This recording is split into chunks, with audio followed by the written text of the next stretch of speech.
أعوذ بالله من الشيطان الرجيم بسم الله الرحمن الرحيم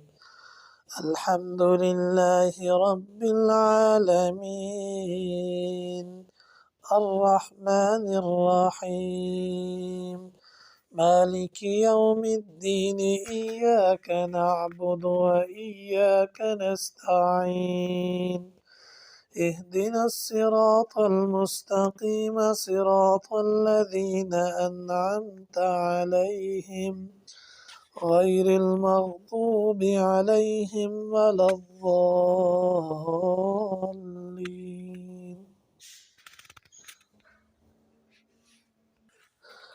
قرآن پاک کی سب سے پہلی سورت فاتحہ ہے، اس اعتبار سے بھی کہ قرآن پاک کی بالکل ابتدا میں ہے، اور جب قرآن پاک نازل ہو رہا تھا تو اس وقت بھی جو پوری صورت ساری آیات سمیت سب سے پہلے نازل ہوئی وہ صورت فاتحہ تھی۔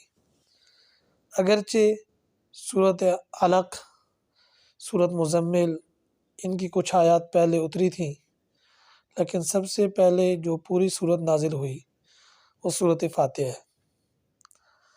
اس کے اور بھی کئی نام ہیں، صورت شفا بھی اسے کہتے ہیں، ام الکتاب بھی کہتے ہیں، ام القرآن بھی کہتے ہیں، اور یہ سارے نام اس وجہ سے بھی ہیں کہ صورت فاتحہ گویا کہ پورے قرآن کا متن ہے،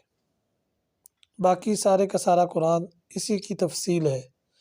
اس لیے کہ صورت فاتحہ کے اندر دونوں چیزوں کا ذکر آ گیا، ایمان اور اعمال صالحہ۔ آگے بھی پورے قرآن کے اندر یا ایمان کا تذکرہ ہو رہا ہوتا ہے یا اعمال کا تذکرہ ہو رہا ہوتا ہے، تو اس لیے اس کو پورے قرآن کا خلاصہ بھی کہا جاتا ہے۔ صورت شفا اس لیے کہتے ہیں کہ جس آدمی کو بھی دم کر کے پڑھ کے دی جائے اور اس آدمی کو وہ دم کیا ہوا پانی یا وہ چیز کھلا یا پلا دی جائے یا ویسے ہی اسے پھونک مار دی جائے تو اللہ تعالیٰ اسے صحت یاب فرماتے ہیں۔ اللہ کے رسول صلی اللہ علیہ وسلم نے ارشاد فرمایا کہ یہ ایسی صورت ہے کہ نہ اس سے پہلے تورات، زبور، انجیل میں اس طرح کی کوئی صورت نازل ہوئی، اور نہ کوئی اور قرآن پاک کے اندر کوئی ایسی صورت ہے جو مقام اور مرتبے کے اعتبار سے صورت فاتحہ کے برابر ہو۔ اسی لیے اللہ تعالیٰ نے نماز کی ہر رکعت کے اندر صورت فاتحہ کا پڑھنا واجب قرار دی ہے۔ اس کا ترجمہ الحمدللہ رب العالمین،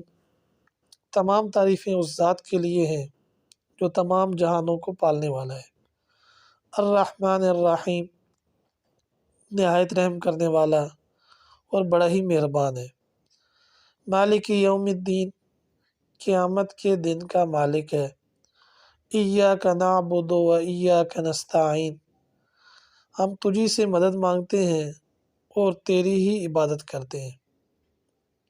اہدنا الصراط المستقیم، ہمیں سیدھے راستے پر چلائیے، صراط الذین انعمت علیہم، ان لوگوں کا راستہ جن پر تو نے انعام کیا، غیر المغضوب علیہم، نہ کہ ان لوگوں کا راستہ جن پر تیرا غصہ ہوا، ولا الضالین، اور نہ گمراہ لوگوں کا راستہ۔ سورۃ فاتحہ کی ابتدائی 3 آیات کے اندر اللہ تعالیٰ کی تعریف ہے، الحمدللہ رب العالمین الرحمن الرحیم مالک یوم الدین۔ اس کے بعد ایک بندے اور اللہ تعالیٰ کی ذات کا آپس کا تعلق بتایا جا رہا ہے، ایاک نعبد و ایاک نستعین، کہ اللہ ہم تیری ہی عبادت کرتے ہیں اور تجھی سے مدد مانگتے ہیں۔ تو اس سے یہ پتہ چل گیا کہ ایک ایمان والے کا جو حقیقی ایمان ہوتا ہے وہ ہر معاملے میں مدد اللہ تعالیٰ کی ہی امید رکھتا ہے، اور ہر جگہ پر وہ عبادت کرتا ہے تو عبادت کے لائق صرف اللہ تعالیٰ کی ذات کو سمجھتا ہے۔ اللہ تعالیٰ کی ذات کے علاوہ کسی اور انسان، جن یا کسی بھی وجود کو سجدہ کرنا، اس کی عبادت کرنا، اس کو خدا ماننا، یہ ایمان کے خلاف ہے اور اسی کا نام شرک ہے۔ اور کسی اور سے جب انسان مدد مانگتا ہے یہ سمجھتے ہوئے کہ اللہ تعالیٰ اس کی مدد نہیں کر رہا، تو یہ بھی ایمان کے تقاضے کے خلاف ہے۔ اہدنا الصراط المستقیم،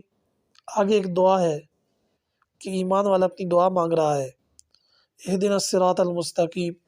کہ یا اللہ مجھے سیدھے راستے پر چلائیے۔ سیدھا راستہ کون سا؟ تو کہا صراط الذین انعمت علیہم، ان لوگوں کا راستہ جن پر تو نے انعام کیا۔ کون سے لوگ ہیں جن پر اللہ تعالیٰ کا انعام ہوا؟ تو اس کی تفسیر قرآن پاک کی ایک اور آیت سے ملتی ہے، انعم اللہ علیہم من النبیین والصدیقین والشہداء والصالحین۔ وہ لوگ جن پر اللہ تعالیٰ کا انعام ہوا وہ انبیاء ہیں،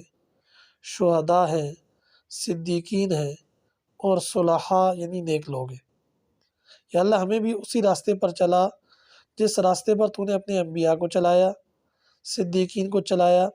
شہداء کو چلایا اور صلحاء نیک لوگوں کو چلایا۔ ہمیں بھی انہی کے لوگ، اس لیے کہ یہ کامیاب ترین لوگ ہیں جو اللہ تعالیٰ کی صحیح فرما برداری کر کے اس دنیا سے رخصت ہوئی۔ غیر المغضوب علیہم ولا الضالین، نہ تو ان لوگوں پر کے راستے پر جن پر تیرا غصہ ہوا اور نہ گمراہوں کے، یعنی نہ یہودیوں کے راستے پر چلا نہ عیسائیوں کے راستے پر چلا، بلکہ جو تیرے برگزیدہ بندے تھے، نیک لوگ تھے، ان کے راستے پر چلا۔ اس کی علماء اکرام نے اور بھی کئی تفسیریں کی ہیں، اختصار کے ساتھ اسی پر اکتفا کیا جاتا ہے۔ اللہ تعالی ہمیں اپنے کلام کی سمجھ